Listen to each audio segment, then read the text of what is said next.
Assalamualaikum warahmatullahi wabarakatuh. Perkenalkan, nama saya Ivan Risadi dengan NIM 22201215130103. Saya dari kelas A252, Program Studi Keperawatan Fakultas Kedokteran Universitas Diponegoro.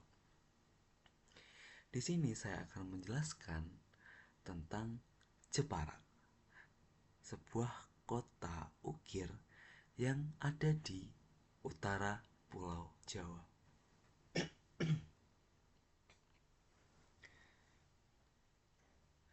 Tentu kita tidak asing lagi tentang Jepara, tempat yang dijuluki sebagai kota ukir dan tempat lahirnya R.A. Kartini, pahlawan nasional Indonesia, sebagai penggerak emansipasi wanita. Lantas, bagaimana sih asal mula Jepara itu sendiri? Jepara berasal dari kata ujung para yang berarti tempat berkumpul orang-orang di daerah ujung Jawa, terutama di Jawa Tengah. Pada abad ke-16 menjadi salah satu pelabuhan penting pesisir pantai utara Jawa. Lokasinya yang strategis menjadikan Jepara sebagai pusat perdagangan dan pelayaran antara Malaka, Aceh, dan Maluku. Jepara dijuluki sebagai kota ukir dan tempat pergerakan emansipasi wanita. Nah, jadi Jepara berasal dari kata ujung para, kemudian berkembang jadi Jumpara dan akhirnya menjadi Jepara. Nah, pada waktu itu Jepara menjadi sebuah lokasi penting strategis sebagai pelabuhan dan pusat perdagangan dan pelayaran. Nah, pada abad ke-16 Jepara dijuluki sebagai kota ukir hingga saat ini. Dan tempat pergerakan emansipasi wanita karena terdapat 3 wanita yang menjadi penggerak rakyat Jepara pada saat itu dan bahkan rakyat Indonesia. Nah, 3 pahlawan tersebut yang pertama adalah Ratu Sima, ratu dari kerajaan Kalingga pada abad ke-7 Masehi yang dikenal sebagai pemimpin tegas dan adil. Mengapa? Karena beliau pernah menghukum anaknya sendiri karena anaknya ini melanggar peraturan kerajaan. Beliau tidak memandang siapapun itu, beliau tetap menghukumnya. Nah, yang kedua adalah Ratu Kalinyamat, ratu yang cerdas, pemberani, dan sangat disegani karena berani melawan Portugis dengan kekuatan maritim pada saat itu, yaitu pada abad ke-16.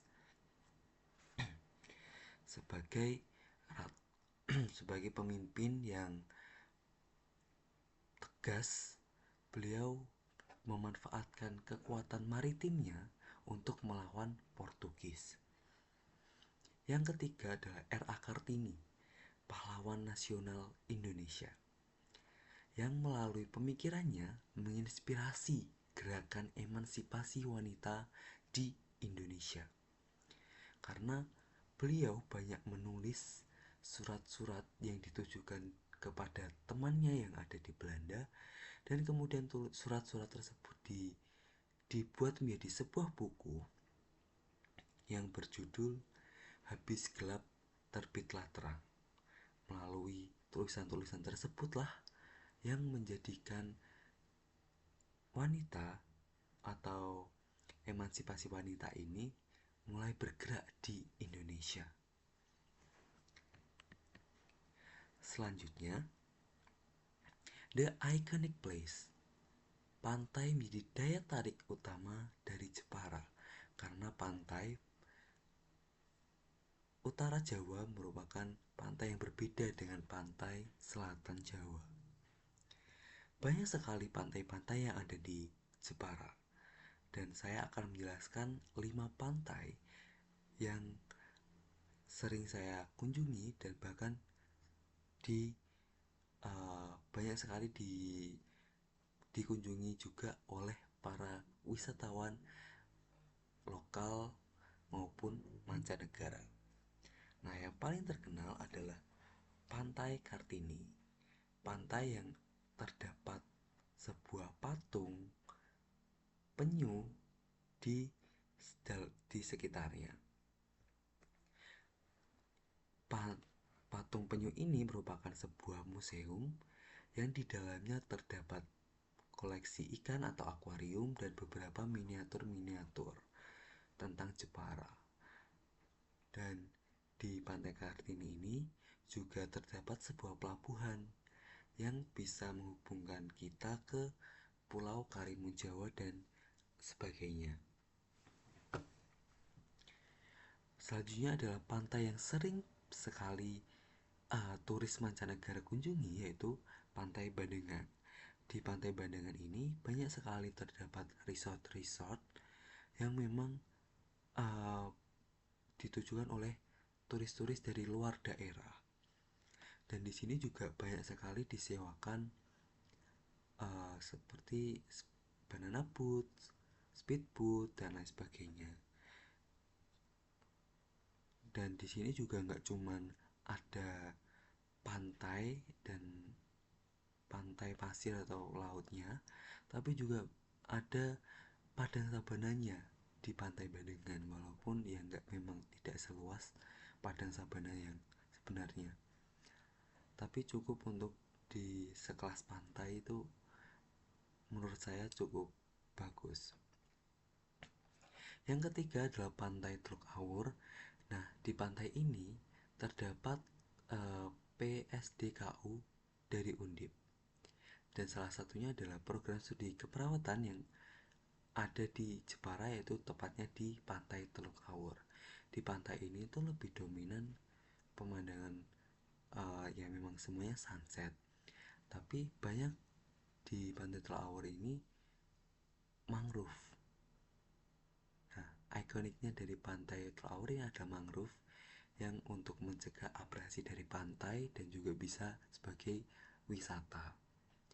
Nah, yang selanjutnya adalah Pantai Bondo.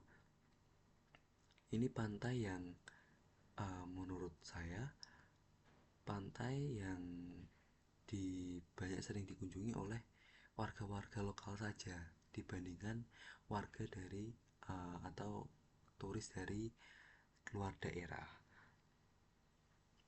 Nah, selanjutnya adalah Pantai Blebak. Ini hampir mirip dengan Pantai Bandengan, tapi memang lebih didominasi oleh turis-turis dari sekitar Jepara saja, dan bahkan ada sih beberapa sering juga dari luar daerah dari Jepara itu ke Pantai Blebak. Nah, di Pantai Blebak ini lautnya itu dangkal dan tapi tetap bisa digunakan untuk bermain kano dan berkeliling di sekitar pantai begitu. Selain 5 ini tuh masih banyak sekali pantai-pantai yang ada di Jepara. Nah, selanjutnya ada Maldives Van Java, yaitu Karimun Jawa. Karimun Jawa merupakan sebuah kepulauan di Laut Jawa, tepatnya di Kabupaten Jepara. Terdiri dari 27 pulau tropis yang menonjolkan keindahan pantai, pasir, sunset, bahkan keanekaragaman kehidupan bawah laut seperti ikan dan terumbu karang. Nah, di Pulau Karimun Jawa ini memang sangat berbeda dari Jepara yang ada di Pulau Jawa. Di Karimun ini lautnya itu masih sangat terjaga, masih bening, masih biru, bersih, dan benar-benar ekosistemnya terjaga. Nah, sunset yang ada di Karimun Jawa dan di Jepara itu lebih bagus di Karimun Jawa. Terus di sana juga banyak sekali terdapat penangkaran-penangkaran hiu yang bisa kita berfoto dan bermain bersama hiu. Lalu bisa snorkeling atau diving dengan ikan-ikan yang sangat beraneka ragam warnanya. Selain itu juga ada terumbu karang yang masih benar-benar terjaga ekosistemnya. Nah, melalui daya tarik ini banyak sekali turis-turis dari mancanegara itu datang ke Karimun Jawa. Di sana juga banyak terdapat hotel-hotel, resort yang memang disediakan untuk para turis. Bahkan di Karimun Jawa terdapat bandara yang bisa diakses melalui Bandara Semarang maupun Yogyakarta, yaitu Susi Air. Selain itu juga selain lewat pesawat, akses menuju ke Karimun Jawa itu menggunakan kapal yang bisa ditempuh dari Pantai Kartini. Jika menggunakan kapal cepat itu sekitar 2,5 jam, dan jika menggunakan kapal pengangkut atau kapal Siginjai itu bahkan bisa lebih dari 4 jam. Nah, di Karimun Jawa itu mempunyai makanan khasnya sendiri, yaitu bakso ikan sirip kuning. Ini tuh berbeda dengan bakso ikan yang ada di frozen food. Dan ini tuh rasanya kenyal, walaupun sedikit amis, tapi rasa dan kekenyalannya ini tuh tidak ada duanya, dan sangat enak dan sangat segar. Dan biasanya itu bakso ikan ini di banyak dijual di alun-alun Karimun Jawa. Selanjutnya adalah seni ukir Jepara yang mendunia. Berawal dari abad ke-16, banyak seniman dan pengrajin datang dan berkembang di Jepara. Berkat dukungan dari Ratu Kalinyamat, proses pemasaran ukiran dikenal secara luas ke seluruh negara karena motif flora dan fauna serta menggunakan kayu jati yang berkualitas tinggi. Nah, pada awal abad 16 ini banyak sekali pengrajin-pengrajin dari luar daerah ke Jepara untuk mencari rezeki atau mencari pekerjaan. Dan di sini juga Ratu Kalinyamat memberikan dukungannya atau atensinya kepada para pengrajin tersebut. Nah, melalui proses pemasaran yang dengan pemanfaatan Jepara itu sebagai pusat perdagangan pada abad ke-16, sebagai pusat pelabuhannya. Di situ banyak sekali pedagang-pedagang dari luar negeri dari berbagai belahan dunia itu mampir atau transit di Jepara. Nah, karena banyak transit, banyak sekali yang tertarik dengan keunikan dan kekhasan dari ukiran Jepara. Karena menggunakan motif flora, fauna, serta menggunakan kayu jati yang tentunya itu awet sekali sampai bertahun-tahun karena berkualitas tinggi, yang banyak sekali ditemui di Jepara. Maka dari itu, Jepara disebut sebagai kota ukir. Selanjutnya ada budaya atau culture yang tradisi yang ada di Jepara. Nah, yang paling terkenal adalah tradisi Lomban, yaitu tradisi pelaruan kepala kerbau dan berbagai perlengkapannya yang dilarung dengan kapal kecil, yang nanti pelengkap-pelengkap selain kepala kerbau ini akan diperebutkan oleh masyarakat sekitar. Dan ini bertujuan sebagai bentuk rasa syukur kepada Tuhan Yang Maha Esa dan sebagai bentuk sedekah kepada laut, karena penghidupan masyarakat Jepara itu sebagian besar dari laut. Tradisi ini tuh diadakan setiap 7 hari setelah Lebaran atau atau saat kupatan. Selanjutnya adalah perang obor. Ini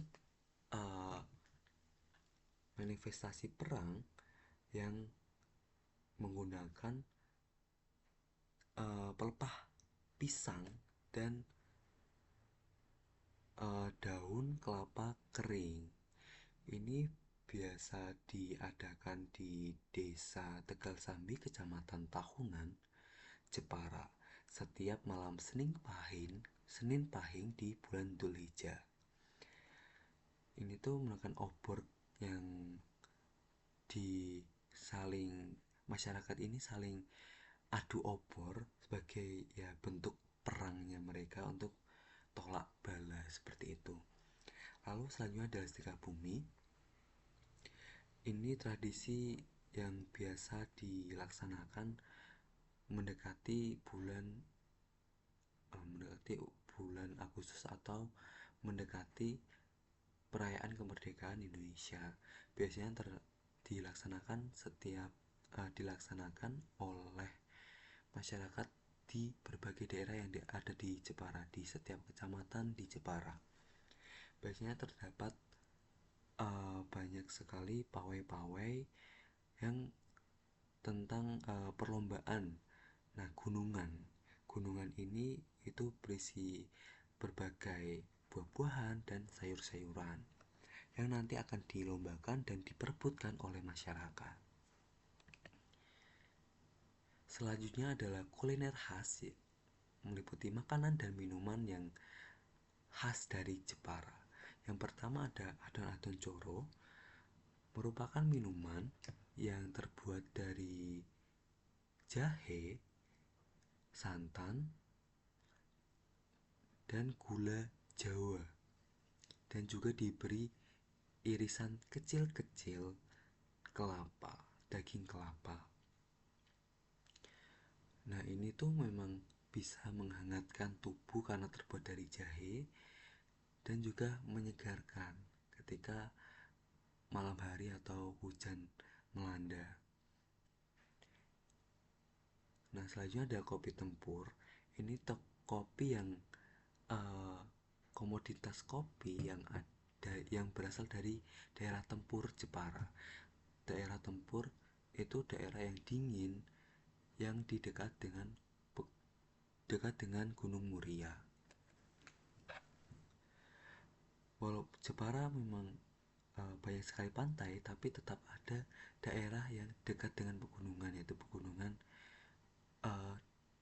dekat dengan Muria. Ini kopi robusta yang memang khas dari daerah Tempur. Selanjutnya ada gempol pleret. Ini banyak sekali ditemui di pinggir-pinggir jalan di daerah Jepara. Itu minuman yang berbahan dasar santan, gula merah cair, dan sirup merah, sehingga warna dari kuahnya ini pink seperti itu. Nah, terdapat gempol dan pleretnya. Gempol itu yang putih-putih seperti bakso, itu teksturnya ketika digigit akan pecah atau meleleh di mulut. Dan kedua itu hampir sama, terbuat dari tepung beras, tapi yang pleret ini teksturnya kenyal. Oke, selanjutnya adalah makanan khas yang sangat sering menjadi khas lah dari Jepara, itu pindang serani. Pindang serani itu merupakan olahan ikan kuah bening bercita rasa asam segar dari belimbing wuluh dan pedas dari cabai. Biasanya menggunakan ikan-ikan yang banyak sekali dijual di pasar, dan paling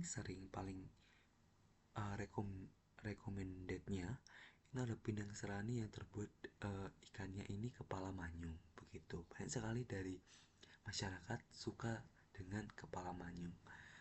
Yang kedua adalah horok-horok, merupakan makanan dari tepung aren yang teksturnya kenyal dan sedikit hambar.